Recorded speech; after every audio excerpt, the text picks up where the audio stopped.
বাড়িতে যদি কোনো সবজি না থাকে তো আপনারা ঘরে থাকা কিছু উপকরণ দিয়ে কিন্তু সব কিছুর সাথে খাবার উপযুক্ত এই রেসিপিটা বানিয়ে খেয়ে দেখতে পারেন। অসাধারণ খেতে হবে। একবার খেলে আপনারা আশা করছি দ্বিতীয়বার আবার বানাবেন। নমস্কার বন্ধুরা, সুপ্রিয়া কিচেন আবার আপনাদের সবাইকে স্বাগত জানাই আরো একটা রেসিপিতে। আজকে একটা একদম খুব সহজ রেসিপি আপনাদের সাথে শেয়ার করব।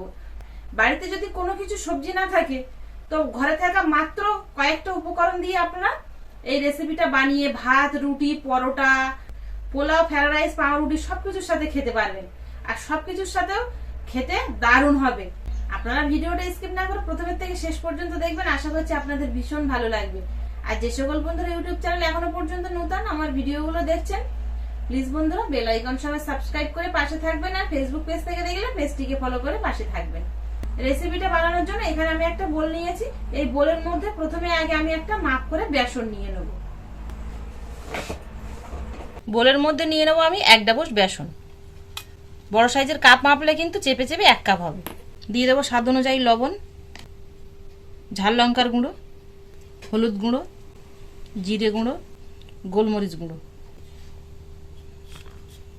এবার অল্প অল্প জল দিয়ে একটা ব্যাটার বানিয়ে নেব। তবে ব্যাটারটা কিন্তু একটু টাইট হবে, একেবারে কিন্তু পাতলা হবে না। ব্যাটারটা বানিয়ে নিয়েছি দেখুন, একদম ঘন না আবার একদম কিন্তু পাতলা না, বেশ এরকম মিডিয়াম। এই রেসিপিটার জন্য ব্যাটারটা কিন্তু ঠিক এরকম ভাবে বানিয়ে নিতে হবে। আর খুব ভালো করে ফাটিয়ে নেব ব্যাটারটা।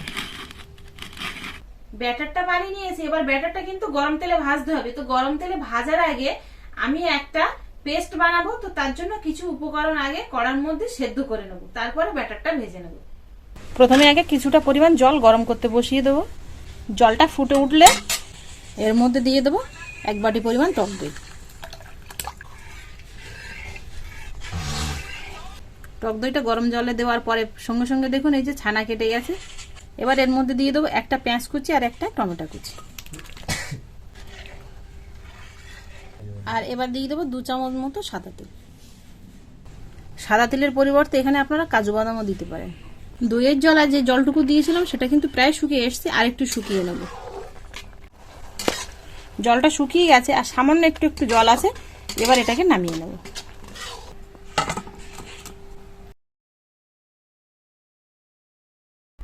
পেস্ট বানানোর জন্য যে মশলাগুলো আমি রেডি করে নিয়েছি, এটা এই সাইডে ঠান্ডা হতে থাকুক আর ও সাইডে আমি বেসনের বড়াগুলো ভেজে নেব।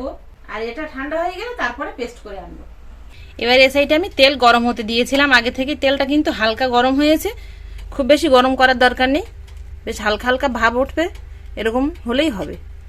এবার ব্যাটার থেকে এরকম অল্প অল্প করে নেব আর ঠিক এইভাবে গোল গোল করে ছেড়ে দেবো।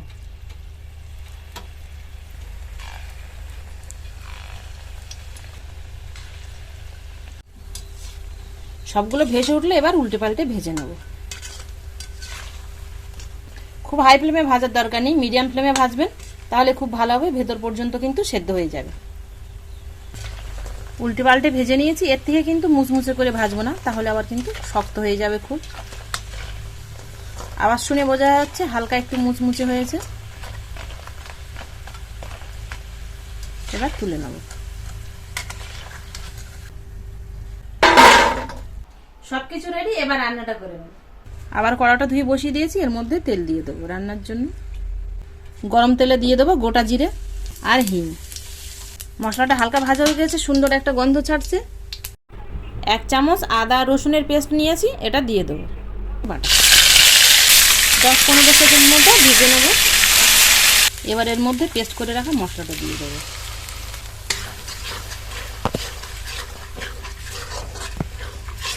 বাটিটা ধুয়ে একটু জল দিয়ে দেবো। এবার একে একে বাকি মশলাগুলো দিয়ে দেবো। কাশ্মীরি লঙ্কার গুঁড়ো দিয়ে দেবো এখানে 1/2 চামচের একটু কম, হলুদ গুঁড়ো পরিমাণ মতো, গোলমরিচ গুঁড়ো 1-2 চিমটি আর গরম মশলার গুঁড়ো।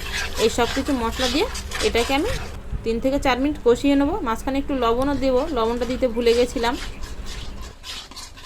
আর দিয়ে দেবো 1 চামচে 3 ভাগের 1 ভাগ চিনি। এবার এই মশলাগুলো দিয়ে কষিয়ে নেবো। মশলাটা 3-4 মিনিট কষিয়ে নিয়েছি মিডিয়াম ফ্লেমে। আর মশলা থেকে দেখুন খুব সুন্দর করে যে তেল ছেড়ে দিয়েছে। আর মশলাটা কষাতে কষাতে বেশ এরকম একটু ঘন হয়ে গেছে। এবার এর মধ্যে জল দিয়ে দেবো। খুব বেশি জল দিলাম না, এখানে আমি 2 কাপ মতো জল দিয়েছি, কারণ গ্রেভিটা ঘন হবে, একদম কিন্তু পাতলা হবে না, সেই জন্য। ঝোলটা ফুটে উঠেছে, এবার এর মধ্যে ভাজা বেসনের পকোড়াগুলো দিয়ে দেবো।